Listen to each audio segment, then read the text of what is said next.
Hello, friends and members of the Gemba HR Forum. I welcome you to the second edition of Conversations. I'm Binayak, and today I have with me Gowri Sinha, who is the founder and CEO of KRISIN, a specialized learning and development organization. And we have Deepak Kumar, who is the CHRO of the Sidel group based out of in France. The topic for today is about talent development and creating a continuous learning culture in an organization, which aids the process of talent development.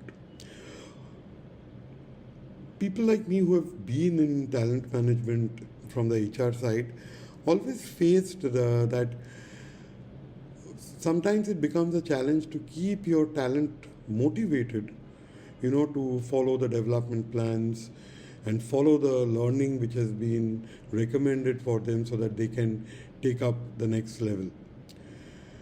So this is where Gowri would come in with her insights about how the continuous learning culture can be established, in her words, creating a learning muscle for each of the people that you are giving this training for, so that this development journey, which is required as a part of talent development, is taken care of. So I would start with Deepak. Deepak, we heard about your story in the Sidel group on how you develop talent. Can you take us through the various initiatives that you took to ensure that this talent management journey can be started in your organization? Over to you, Deepak. I would say 2 or 3. Okay. Yes. I think what we did, we started 3 practices. One is that what we call the incubator program. In incubator program, which was an accelerated development cycle for the talent which were early in their career, around 5 to 7 years, but they were doing great role, but they were not visible to the top leadership team, which was mainly in Europe. And we put this this accelerated program, and it was very intentional. So we represented the group that we wanted to see to take the future positions. So this is so we can talk more about it, but I will just give it in narration and in brief incubator program. Second was also what we call the assessment and development centers. For the senior level positions, we said that it is when we have to look for the choice. Sometime I will, if senior leadership sitting in Europe and mainly in 2 or 3 main countries, so I look next door. I think I look next door, and because sometimes I do not have the visibility of the talent that is outside, so we started bringing people to be appointed for the senior leaders role to do the assessment, and assessment was done by the top leadership and HR. So it outsourced process, and it was and they participating, they were only used to get the report, but then they started looking at the talent which was coming from far off place, Mexico, from China, from Brazil, from India, from UAE. So this was the second activities or second process you can call. The third one is we were doing intentional recruitment, what we call the future talent program. We have the fair representation of not only technical talent, but also talent in finance, talent in engineering, manufacturing. And then we started recruiting those talent, and with really looking at the where more work-related requirement would be there. So these 3 initiatives that we led, and there was a great support from the management because we involved the management in these 3 initiatives. And I must say that HR team played a very important role in bringing those topics. So now when we see that, when we talk about the global talent pool, we see a little bit wider and richer and more diverse pipeline. So this is in short. Wonderful, Deepak. So if I may ask you, what were the critical success factor in ensuring that, this got the support of the management team, one.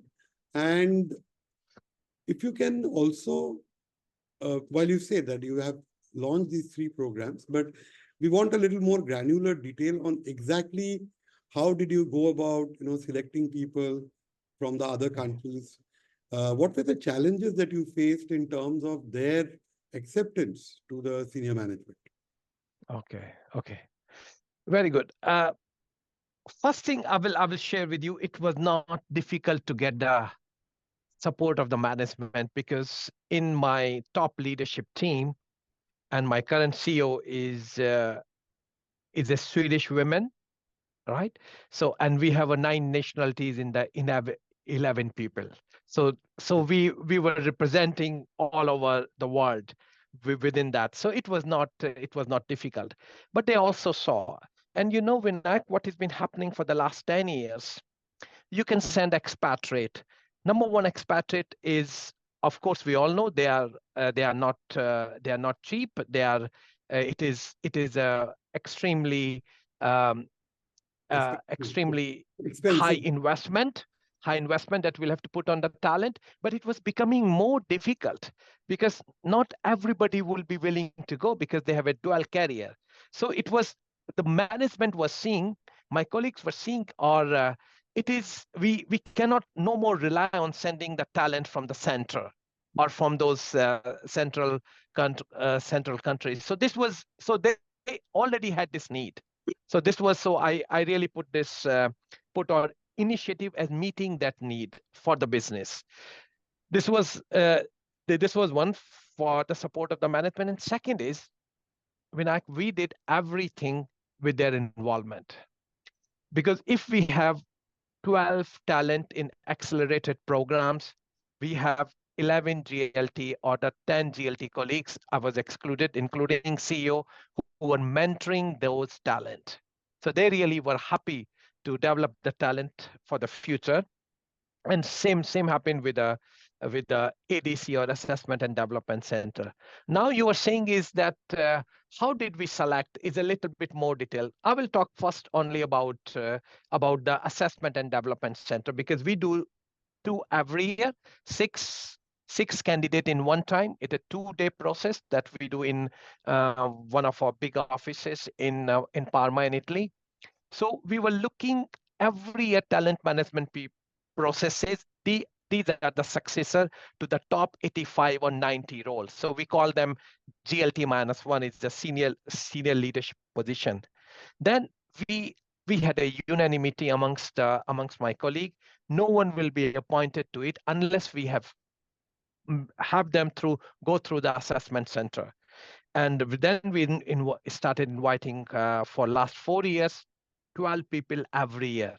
One in March, April, another one in October, and November. So this was, and when we invited, it was also a joint exercise where the senior leaders and the top leadership team, as we call it, the group leadership team, was involved. So, and people, those who were coming, they were having question mark, what will be the assessment, but whether they do well or not. We used to tell them, it is not important how do you do in the assessment. It's important what do you do after. But in this process, they were visible to the people, and they could meet and build a network with the rest of the organization. They were spending 2-3 days in the center. They were talking to the other people, and then if we have to appoint someone in 1 year and he is a successor to be the future VP Finance in, say, America, he will have 1 or 2 years time to think and develop, and then for also our CFO to invest in the talent. So this is the way it is. Let me know if you want to have a little bit more details, but we developed through the help of a company or assessment tools and assessment methodology, and we trained the people, senior leaders, approximately 10 HR and 8 group leadership team.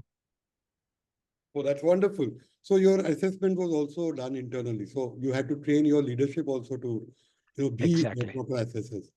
Now, Yeah. similar processes have happened across various organizations. And as I said, one of the big challenge in long-term, uh, development plans is that sustaining this team among the people who are getting trained, because it is not something which is a 2 month, 3 month thing. It's usually a year, 2 year sort of an investment. And the motivation for this training is something which goes down. So while, yes, we will speak to Gowri on how she has, KRISIN helps people to, sustain the learning habit. What was your experience there? Did you face this Yeah. as a challenge? Yes, that's a very good question, and I will share with you, because for me, and I think Gauri is an expert, and I would love to hear her thoughts as well on that. But the first step in starting the learning journey is awareness. Sometimes there is not enough feedback culture in the organization. If you make a huge investment, 8 to 10 people come together for 2 days to do the exercise, give you the feedback, the structure feedback, and then a report is prepared and the individual development plan is prepared. I think it brings a lot of not only curiosity but also a high degree of commitment from the candidate. And uh, and sometimes you know what you need to do, but once it is written and it is said in a formal way, it becomes more imprinted on the mind, and then it is also part of their own journey, because they say, oh yes, I really want to be the senior leader in this company, and this is the two development activities or two areas I'll have to focus. Maybe one is about training, maybe another could be coaching, or maybe something that I have to be aware. So this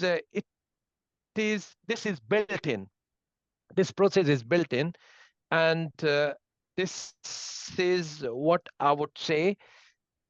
And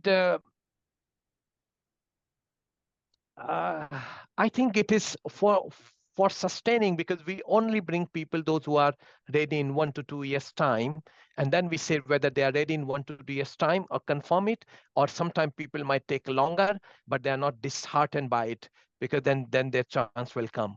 So, and I would like to hear more, because I would not say that I have done a study on how we they further sustained, but I can talk about incubator program, but not but I've completed my answer to that. Incubator program is 7 months journey, Okay. right? And we also keep a watch on their career progression. Suppose Okay. we have really done approximately 26 to between 20 to 30 incubators, and then we also watch how they have progressed, what they're doing. And when we come to the talent development, then we talk about these people have done that program, and he was a coach and he was a mentor. Why don't you say about it how he's been progressing?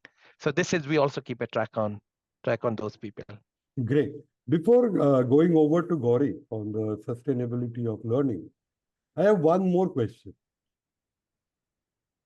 See, a lot of these times, a lot of talent management programs, when you start off, you identify these people, and these are your best people with high potential. Mm. And you see these are the people who have the highest risk of exit. So how do you Yeah. manage that duality? What has been the Yes. experience?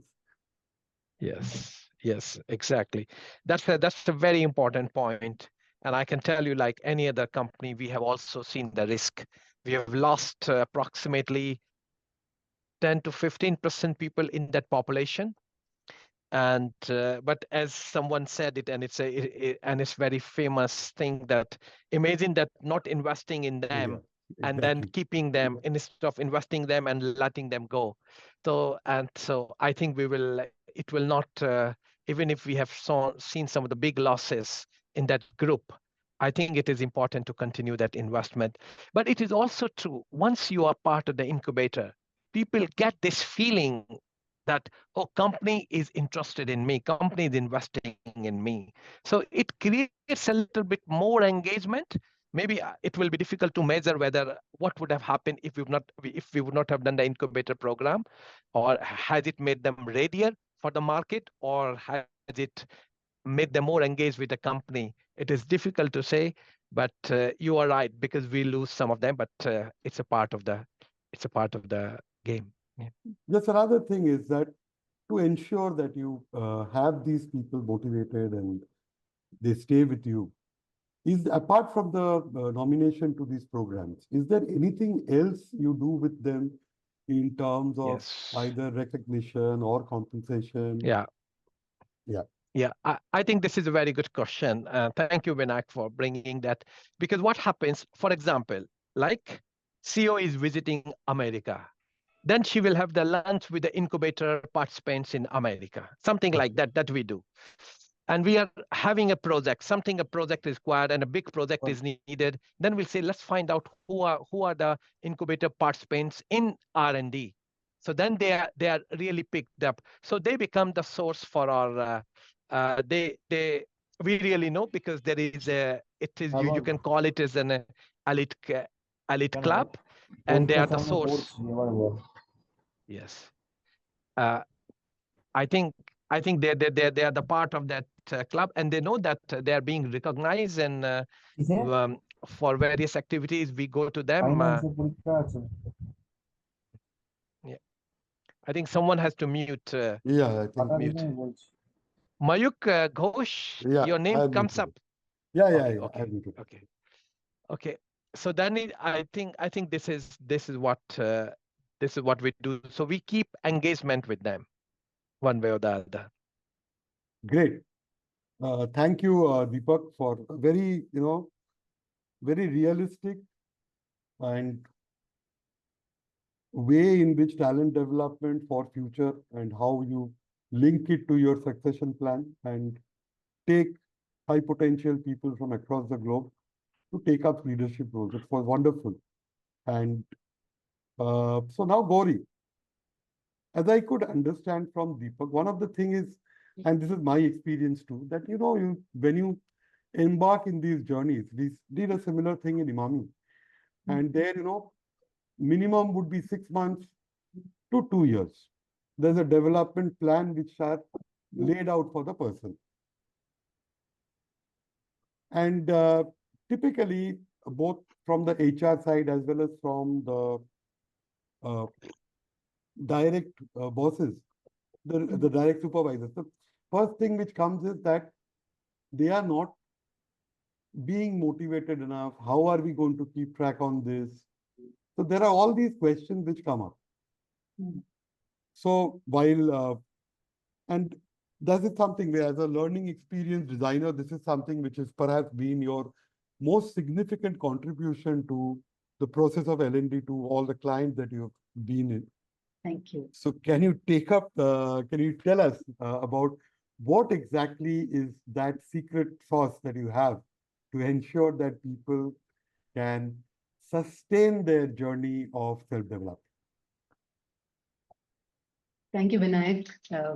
Thank you. That really made my day, what you shared. And before I get on to that, I just want to congratulate Deepak on the very systematic manner in which you're doing the entire talent development and the pipeline development. And it's, there is no, it's no other way, right? We're just thinking long-term and systematically going step by step. Yeah, thank you for sharing that story.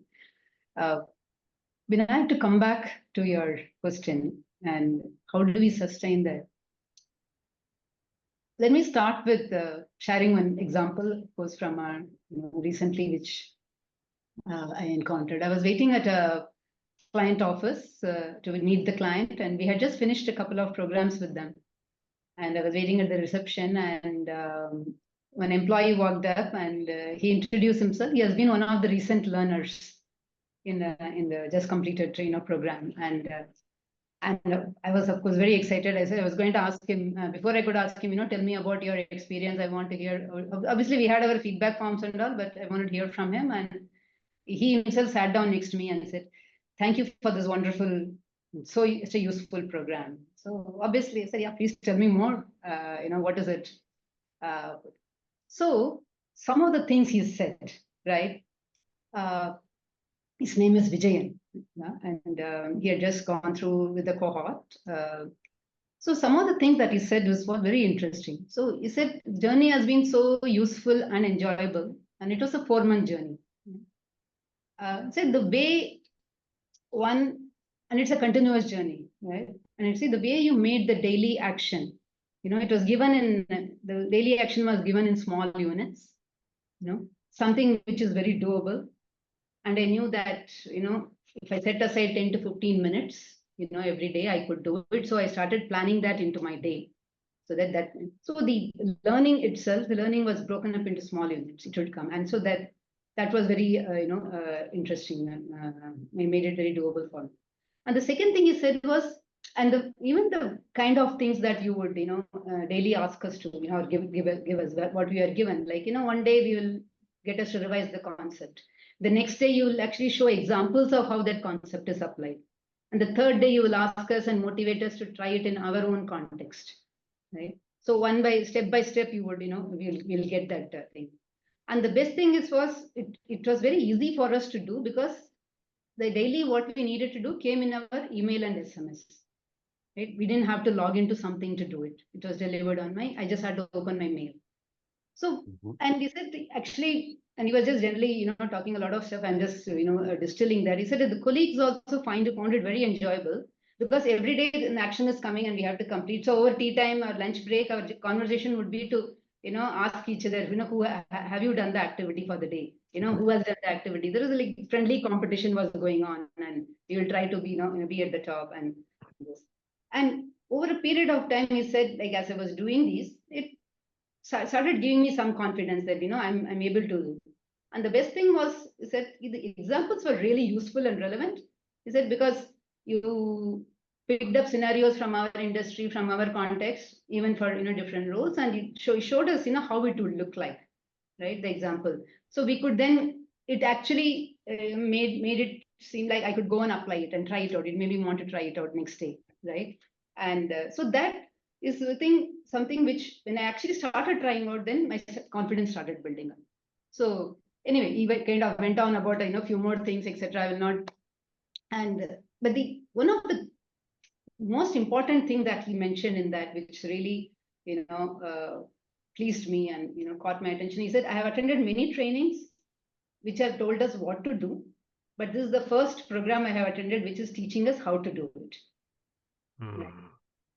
So that to me, was like, it's like the tagline of, from what KRISIN is about and what, as you said, I'm trying to make a difference to the L&D space with the design of how learning needs to happen.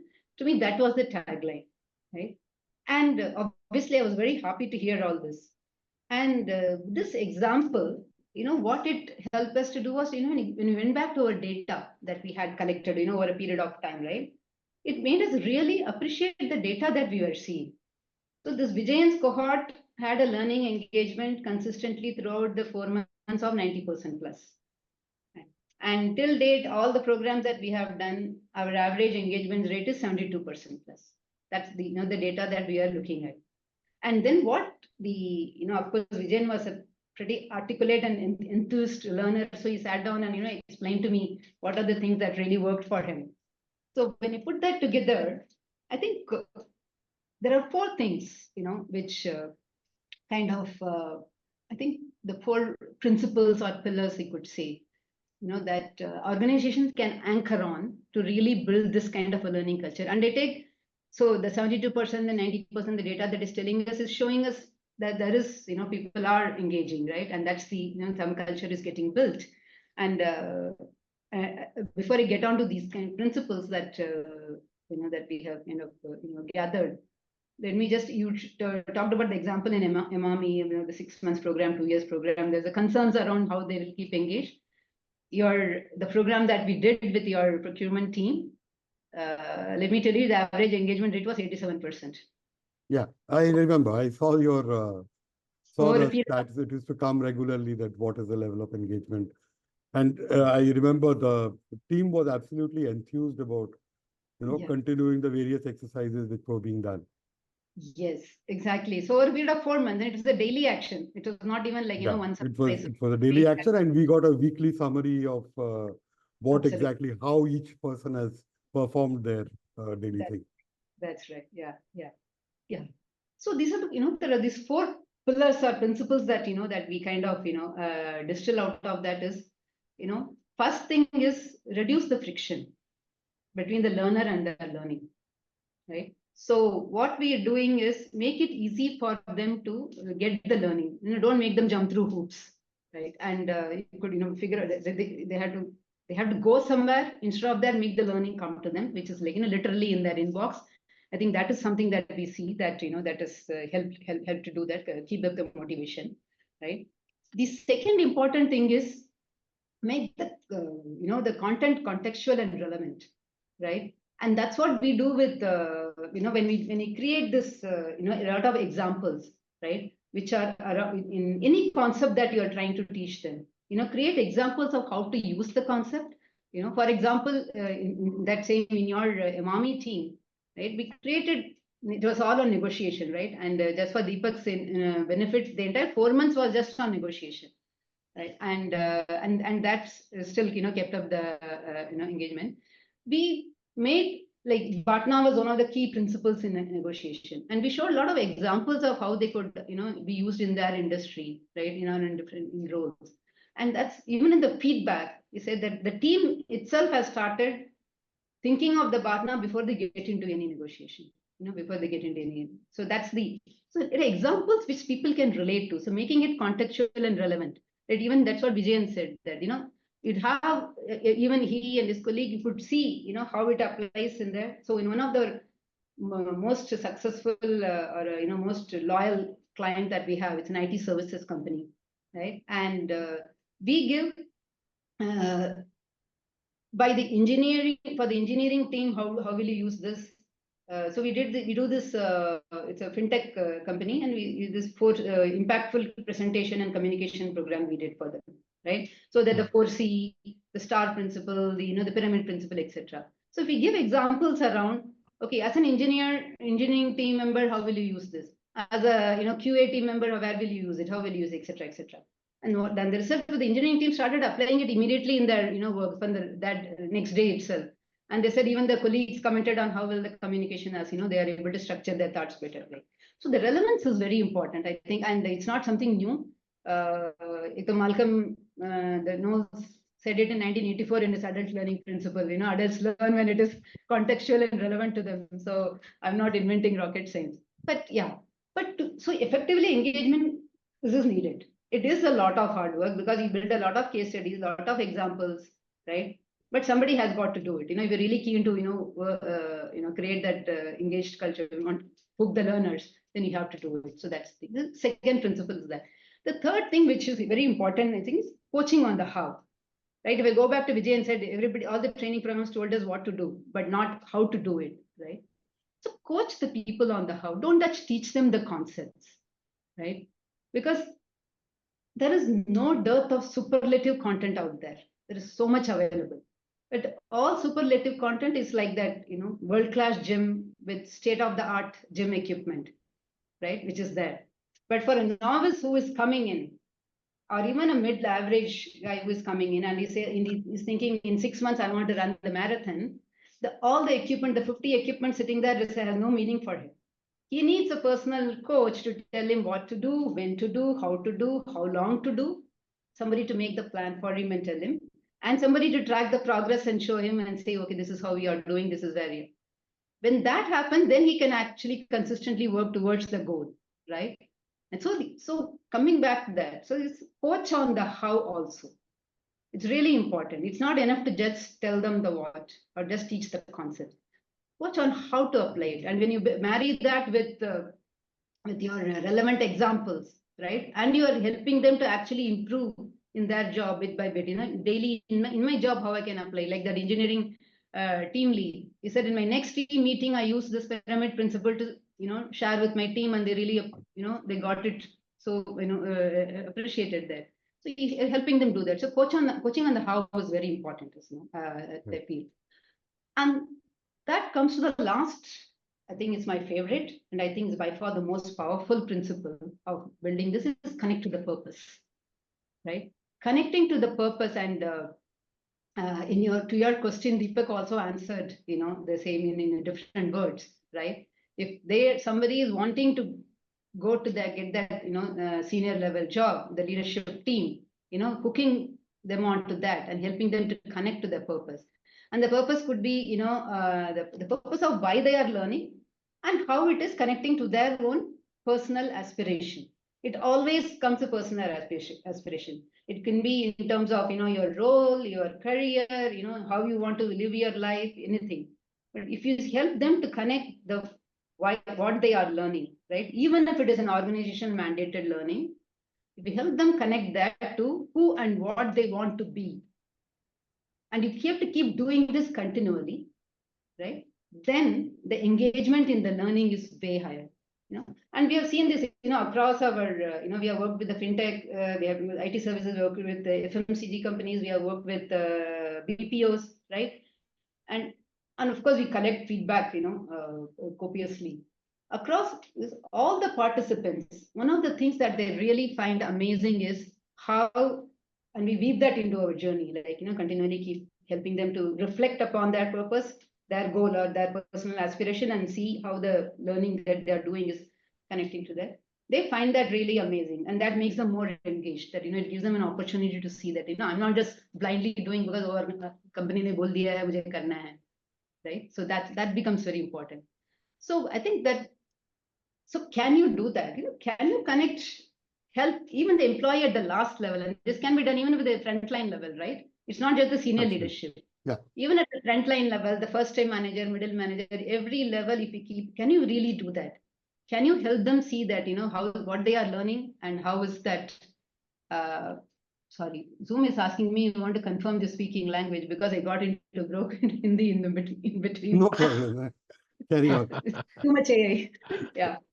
So can you really do that? And can you help them see that? If you are able to do it, then you will see a much more engaged learning environment, fostering right from the, at the bottom level, at the frontline level, and it will percolate through, throughout. So that's what, in summary, basically 4 things, which is what I know we distilled from our experience and all the data we have, is reduce the friction, coach them on the how, not just the what, make the content very contextual and relevant, and connect to the purpose. Okay. It's wonderful. You got These started off on a passionate topic, so I went on. 4 pillars. One question for you, Gowri. Yeah. In certain cases, especially if you are, engaging training for senior people, people with experience. Yes. This is my personal experience. I would try to understand how widespread it is that there is a resistance. Yeah. That I know it. What else? What additional thing is this training program going to give me? This is a challenge which we also face. Not so much on the junior, because junior people are very enthusiastic. They see it that this is something which I'm learning. But when we are trying to do it for a senior team, age-wise, experience-wise, in some cases, I have personally felt that they are a little resistant. Because to them, when I personally talk to them, a lot of them comes up with, I am so much, I've done this for so long. What new will I learn? This is a typical response which comes when we are talking about development. How do you handle these type of mindsets? No, absolutely. It's a very valid point, and it's a very real situation. I would not call it a problem. Real situation that is faced very often. While there is no universal answer, I could draw from our experiences, because though we have worked with middle level, like 15 years, etc. We have also done a couple of programs with the senior level, with 18 years plus cohorts also, and it's been journeys like this, 4-month journey with continuous learning continuity, etc. So what has really, and both these cohorts, again, let me say, it sounds like I'm bragging, then 90% plus engagement rate. Wow, wonderful. Yeah. So That's amazing. Yeah. Thank you. Yes. Yes.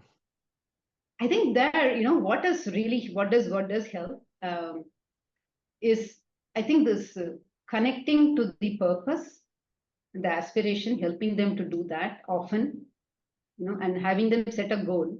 So as an example, like every time, like what we typically do is we work on one concept at a time, right, in our journeys.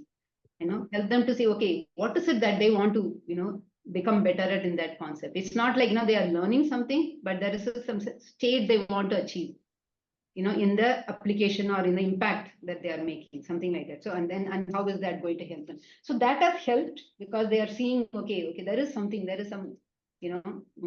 that I can, road I can traverse. That's one.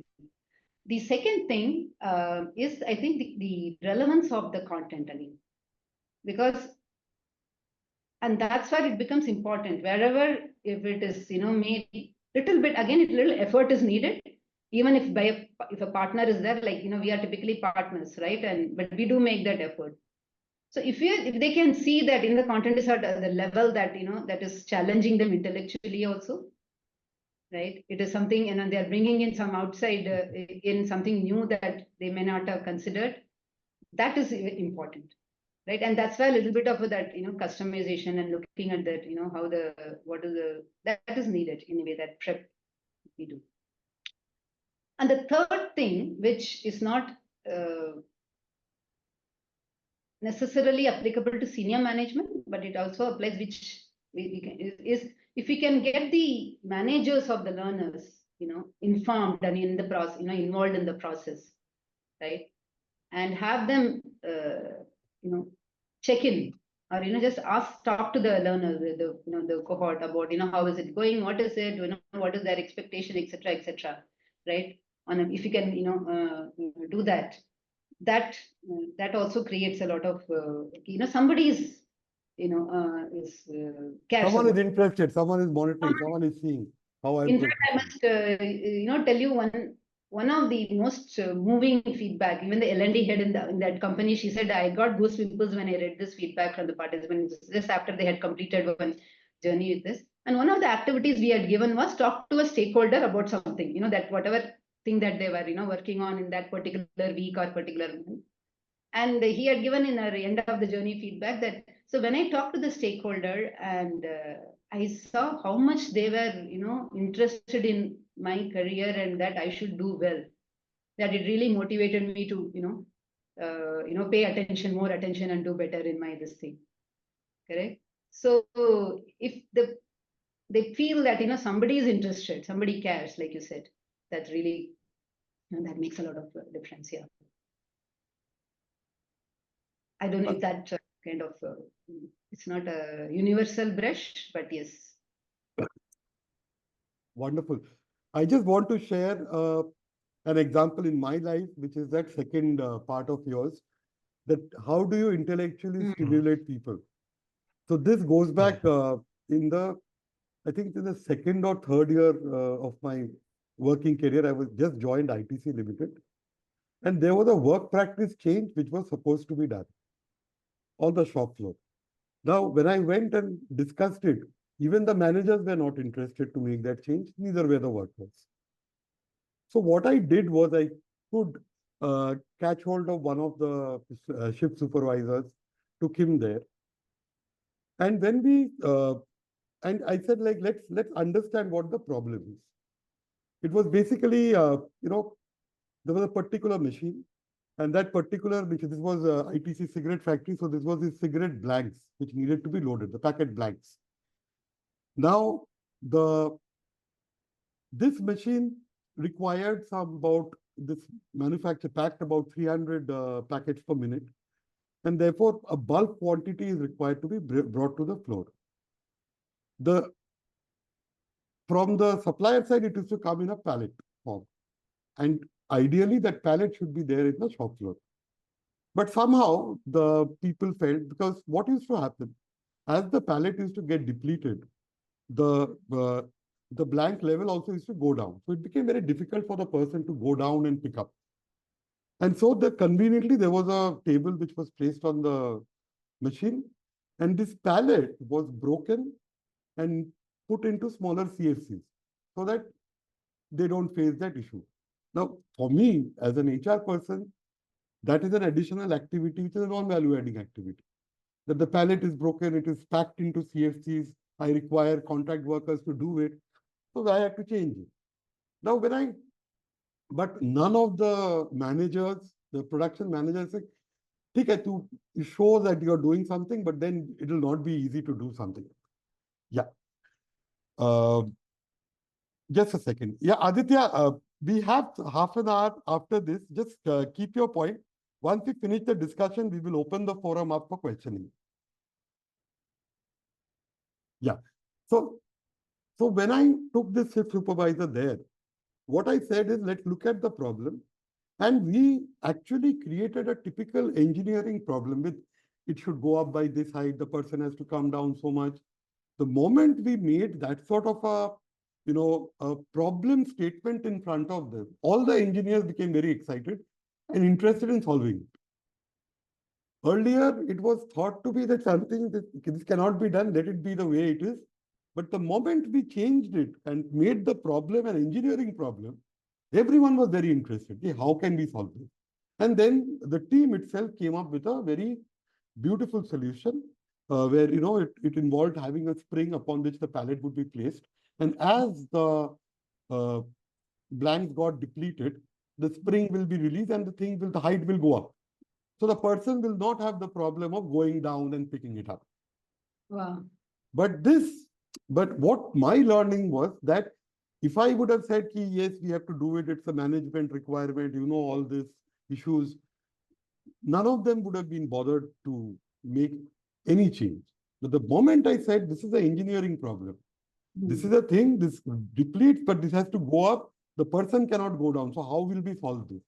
Immediately, the entire, I saw the managers who were initially saying, just why are you even bothering about it? Let it be. They got very interested because, yes, this is an engineering challenge. And that actually, I got reminded of that because that is something which is very important. How can you make it intellectually stimulating? And that requires a lot of customization depending upon which is the group that you're talking to.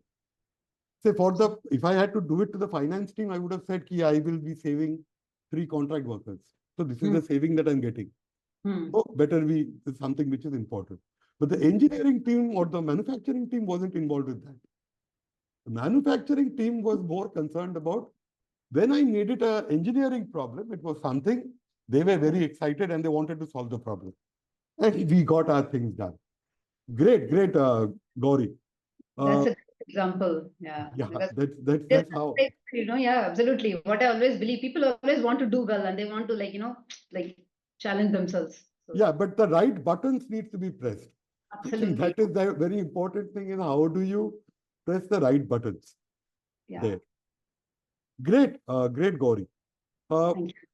Another thought which I have is that, yes, Gowri, when we did this program for Imami, it was, I would say, a semi-technical sort of a thing, negotiation skills, which is Absolutely. to a large extent, there are frameworks, there are things. Yeah. Now, when it is completely behavioral, leadership skills, communication, or influencing people, things like this. In these cases, if you compare teaching a technical topic to a group and teaching a completely behavioral topic, do you face a challenge? Is it more difficult to train people on behavioral things? More difficult to rate. Train people. Huh. Give the training or sustain the training if it's a behavioral sort of a training, leadership training, first-time leader. Yeah. And say, for example, negotiation skill was a very, very technical topic. But when it's a non-technical topic, a behavioral topic, do you see there is a difference in interest levels in general? So I can go by So I can go by the data that we have because most of the training that we have done, programs we have done are all behavioral. Okay. So for managerial development, middle manager, right? Communication also, like I say, we have done both types, like impactful communication type, and also business communication, which is pretty technical. Gets into speaking with confidence and sentence and grammar, because this is for the IT services. Who are talking to their global clients, right? That we have done 6 months program and 6 months journey, and for IT engineers, and averaged again 80% plus because they have been at that.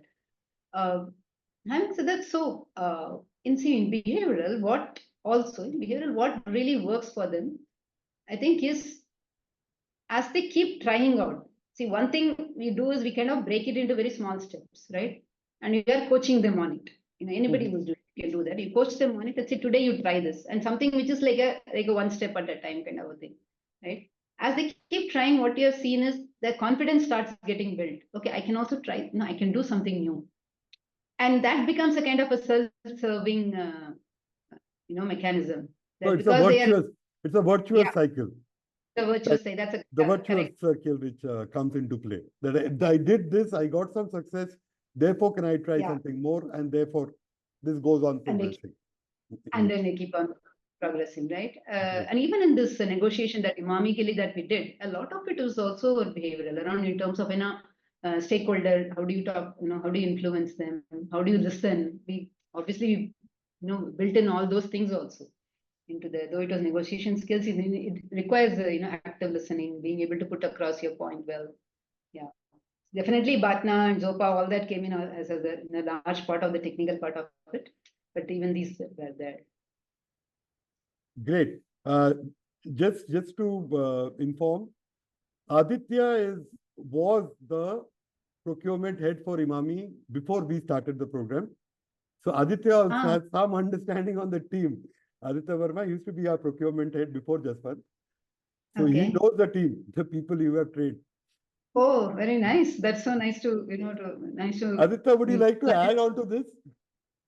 Yes, please. How's the, I'm only giving my side of the story, right? Like all the rosy picture. Hi, Aditya. Yeah, can you unmute?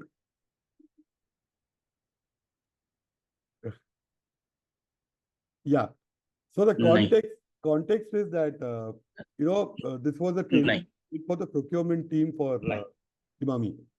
नहीं, बल्कि हमारी जो बात हुई है, हमारी तो बात हुई थी एनएमए की कमर्शियलाइजेशन से रिलेटेड. उसने मुझे ये जरूर बताया था कि वो भारत से टच में है, बट इसके आगे नहीं कि क्या भारत से क्या बात हुई है उसकी. ये सब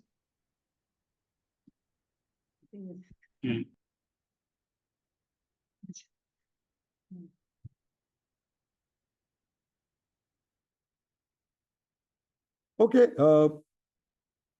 I think we have come to the end of the first part, which is the discussion. I think it was a very enriching session, both from Deepak as well as from Gowri, understanding the process of talent development and what actually works, and what has actually worked in the real world instead of some understanding of what can work, which is more to do with what actually happened. And same with you, Gowri. How do we sustain training programs? How would we how to ensure that we keep that interest in people when they are getting into a journey of medium term to long term self-development. And it was absolutely a wonderful experience from both of you, hearing from both of you. And I think the team out here who were present in the audience have taken some very important takeaways which can be implemented in the workplace if required. Especially for me, I definitely saw the way Deepak and Gowri, I have already experienced the Imami training.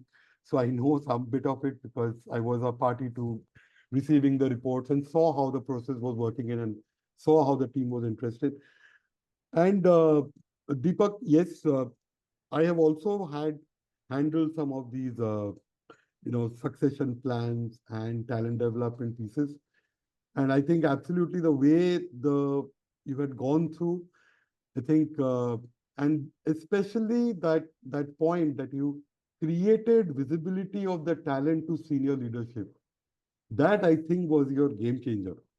Because then everyone, because the senior management team also became very invested in that particular thing. Yeah. Oh, Aditya, you're back. So Aditya, we can talk now. So I was just... One sec. Let me just... Hi guys, let me show my face so yeah, that sure. you can look into or connect the things better. I don't know. One sec. Yeah. Is it better? Yeah, wonderful. Okay, hi. Hi. Thanks, Gowri, and thanks. So, Maybe Binayak, I was for a while, I was just attending a call. no problem. Yeah. Is there any, I mean, whether I can ask my thing or you have some counter question for me? No, one is not exactly a counter question, but I just wanted you, because we did the training with the Imami procurement team, and Gowri was the wow. provider, Okay. the training provider, So and all negotiation skills. So hope you shared my background with them. Huh? Yeah, I told Aditya was there in Imami, and so he knows the team, and it was a very good experience that we had. And it was typically because of the steps which KRISIN followed, in which you regularly monitored, give them small steps to learn. Everyday job, you had to implement that. And while you know the team, you also know how resistant the team could be on training, but they really went beyond and captured that training on negotiation skills. So I just wanted to share that. Okay, no, that's interesting. I think there's a lot of potential in Imami that way. Yeah. A lot of people you have to just at times pull them in, because there is some kind of a resistance always in terms of asking question. People try to feel more like whether I'm going to sound like a foolish if I ask some foolish question, or so at times in a training program you have to pull in. And as Binayak said that even during my tenure, I try to organize certain technical aspects, not much on the behavioral side, but more on to procurement related technical aspect, like I would say negotiation, supplier relationship management, portfolio analysis, or things like costing, or how the global sourcing or Incoterms going to impact your cost visualization, etc. Which in any business now it's become a more relevant, because the globe is shrinking and everybody want to reach out to the low cost, best quality service provider or the supplier. So we try to design and try to do something. But having heard both of you, I think there were certain things ignited which I would seamlessly leverage for my own academic interest. One, Gowri, and I think Deepak, you mentioned about the talent development and current focus on the learning curve aspect for all organizations, largely to prepare themselves for the future challenge. And since I come from a procurement background, if I say in my last 30 years, I have seen all the phase, means procurement 1.0, 2.0, 3.0, 4.0. I do not know what I need to prepare myself and my team for getting ready for 5.0, because I do not know what are going to be the fundamentals of 5.0. So coming from that background, connecting with your talent development and learning curve process thing, it changes every 4 years. I would say the span is now reducing. If I go and tell somebody today, okay, I'm going to coach you how to make your PowerPoint, which was an in thing in 90s, he'll say, come on, I don't need, I will just speak to the chat GPT and guide them and they will make things ready. So I have to now advance myself to train the younger generation. And believe me, it is more difficult for me to train a 20, 25-year-old guy rather than them to understand what I'm coming from or what I'm bringing. So how do you handle those Gen Z or our generation gap? Because the wavelength is totally different. You are there to teach what you know. How much or how do you assess what they want to hear from you or what they want to understand? Because let's say if I have been coached in my 30 years, I will definitely talk about those points which I know and I can answer any damn question on that. But For them, everything is Google. Hey guy, don't teach me something which I can find easily. Tell me those things which I cannot find in Google. So that is something, a new challenge for trainer. You have to come with an innovative idea, etc., etc. That's one question. I will park it here for you. And the second question I'll add on.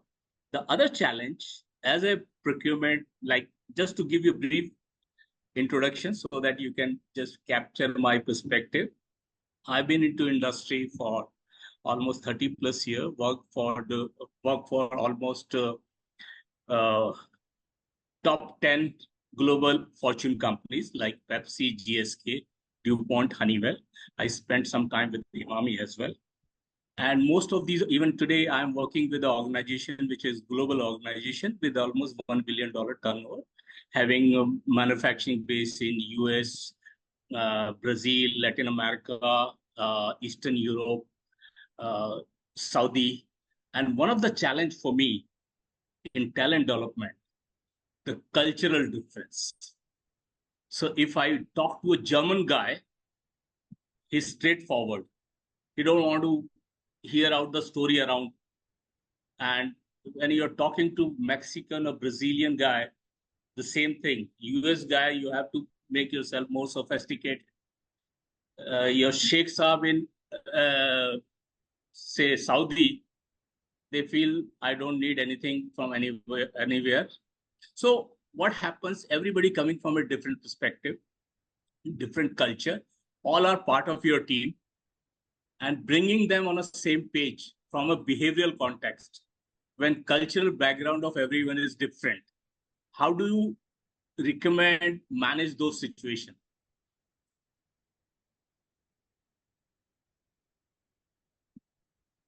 Deepak, I think you are best suited to answer the cultural differences in team and how you run a talent development program in a diverse culture.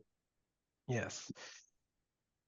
Thank you, Aditya, for asking this question, and it's a very important question because, and I will take a minute to talk about it. You know, something what I learned when my wife was doing a teaching course in Pune. She was reading a book of Piaget. Piaget was a child psychologist. But you know what was his first profession? He was a biologist. And then he came to the education field. And then he talked about something which is called how the children learn. And then he talked one concept which I still hold it in my mind, and it is called assimilation and accommodation. So this is first part, and I will talk to my second part, which is based on my own journey, is that one is the assimilation accommodation. And then he says, if you take how kids learn, how do they go and adjust in the new school, the new city, new environment? First is that, and that's a very good analogy. When you eat something, and something that your stomach, your gut is not used to, so the gut would like to, sometimes they are upset. That's the reason from where it comes, stomach upset. They would like to throw you out. They don't know you, the microbes and those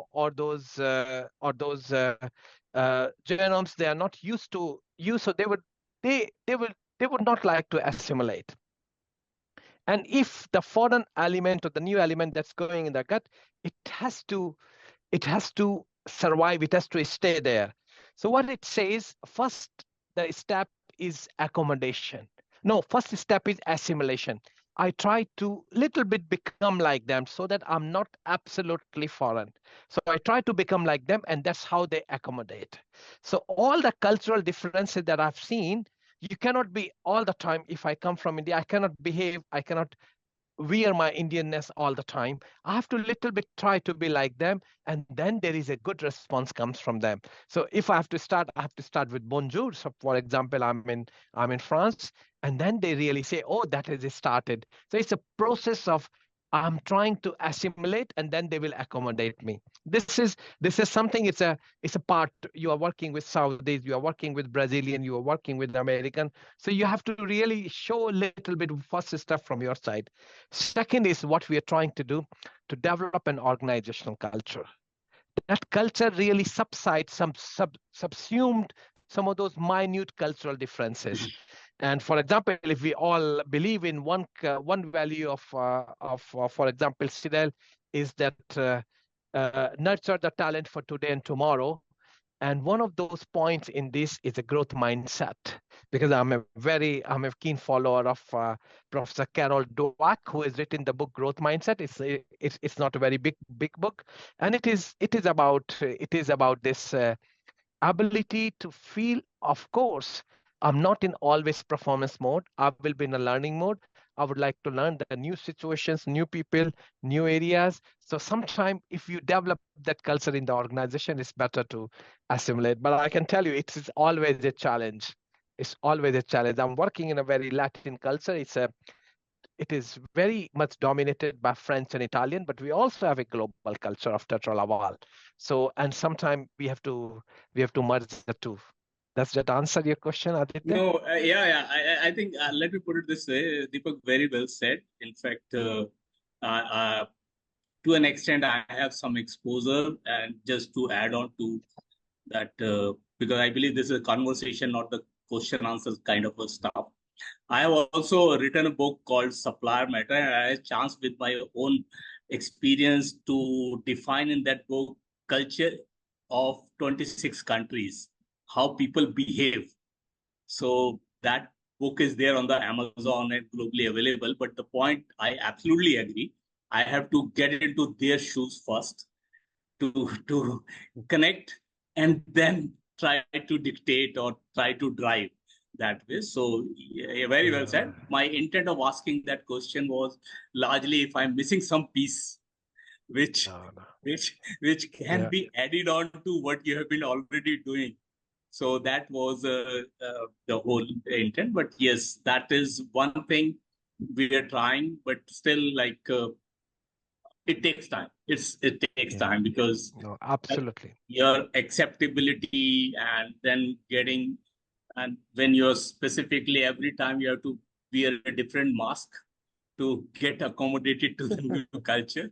That's a good, I would say, behavioral talent one needs any point of time. Yeah. Just to add, like, we don't even need to go global. Even in India, there is so much of cultural difference in the various parts of the country.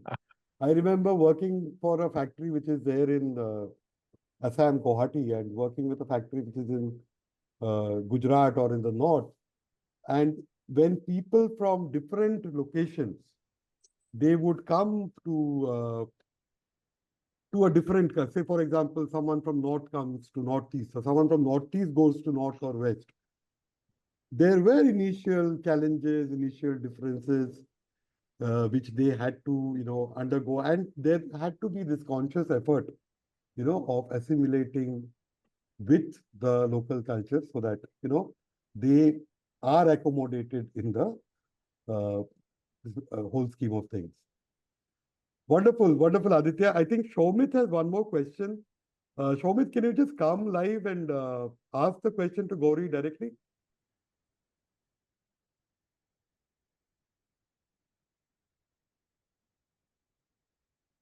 Am I clearly visible and audible? Yes, you are. Yes, you. Okay. Hello to all the participants, and a very warm welcome to Gowri and Deepak, and of course Vinayak for being such an effective moderator. It was a pleasure listening to both Deepak and to Gowri on their various experiences in the course of their 3-decade and 2-decade career, and their cross-geographical and cross-industry exposure. So I was very impressed by the fact that all the programs, I'm assuming, designed by KRISIN had a very high engagement level, which is extremely difficult the higher you go up the management ladder. Because when you're talking to senior executives or high mid-level executives, there is this skepticism, there is a kind of detached mindset, kya karega, mujhe kya sikhayega, that kind of thing. So, in the context of that, in that perspective, you've maintained very high engagement levels. So kudos to you. So I would like to know the recipe for your secret sauce. What is it, in your considered opinion, which makes for a very effective, high engagement training module, which is industry agnostic? So you could be healthcare, you could be in hospitality, you could be in BPO, you can be in IT-enabled services, you could be in hardcore manufacturing shop floor. So what, in your experience and your understanding, are the three most critical factors when you're designing a learning module? Is my question clear? Yeah. Should I take that? Yeah, please. Yeah, it It's is for you intended only. for you, ma'am. Okay. Thank you. Yeah. So it's interesting you said this and you used the term industry agnostic, right? So then I immediately start looking at it in two parts. So the industry agnostic parts are, some of the things which I already shared earlier is about, help making it easy for the learner, because we are all living a crazy life, right? And majority of us don't have the self-discipline to invest into our own learning, even though we know it's good for us, to make it easy for them to invest that little bit of a time. And the principle is similar to the experts say that if you go to the gym even thrice a week for 20 minutes, you will be better than not having done anything, right?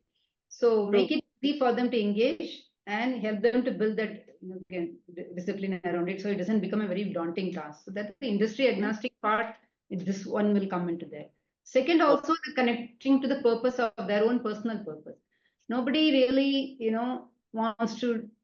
Ultimately, everything is linked to who and what you want to be in life. So, and you have to help them to call that out, right? If the management is saying that learn negotiation skill, how is that getting linked to who and what you want to be? That somewhere that needs to come. So the reflection and helping them to reflect, and it's not something like, I refuse to believe that people will not reflect, etc., etc. Everybody likes to think about themselves. Either people are exposed to it, not exposed to it. If they expose it to them, they will take that and do something with it, right? So that's the so that's the part. The third part, is something that it cannot really become industry agnostic. To create engagement, you have to make the content context and contextual relevant. So you'll have to go down not just industry to some roles also, role level. You don't have to really go to individual level. I really don't think this personalization to the individual is so much needed at the kind of programs that that one is looking at cohort based. But of course, if later on you may individual is learning, then you can get into that. And of course, there are a lot of technologies nowadays. You can bring that in. But yeah, you make the content a little more relevant. Yes, that has to be. So that you connect to the purpose in your own words. Connect the purpose, and you can also connect to your daily work, right? Okay, this makes sense. If I say that the how aspect. Yeah, like the healthcare company, there's a team leader who's firefighting all the time. So if I'm trying to teach him to prioritize and say that, okay, an urgent and important matrix example will look like this for you. Can you can you relate to that? Then can you map every day your urgent and important matrix? Then they start doing that, and then they start seeing, oh, I'm able to focus my time on more important things. Then they start seeing that improvement, right? So the benefit leads to the buy-in, greater buy-in. Yeah, absolutely, yeah.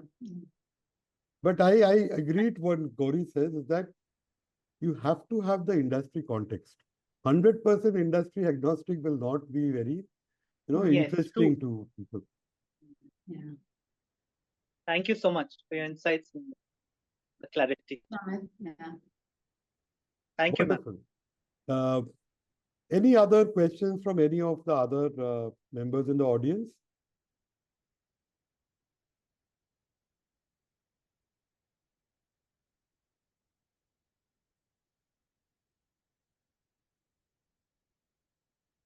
The forum is open.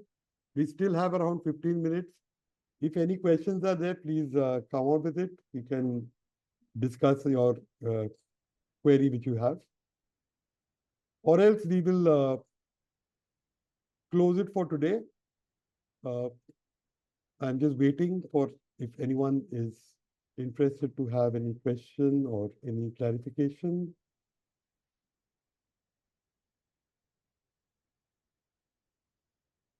Okay, I guess that's all.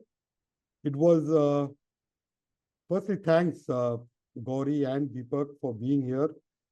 The way you shared your experiences and where uh, the the topic was enriched by your narrations.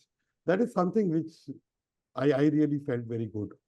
You know, doing this, I hope the audience also felt the same way. The objective of Gemba HR is that make it as realistic, make it as, grounded and industry specific, rather than, being a little theoretical, a little global, as we would say. And I absolutely feel that both of you have ensured that this has become a very relevant and a very realistic sort of a discussion. And thanks all of you who have attended this. It was great having you here.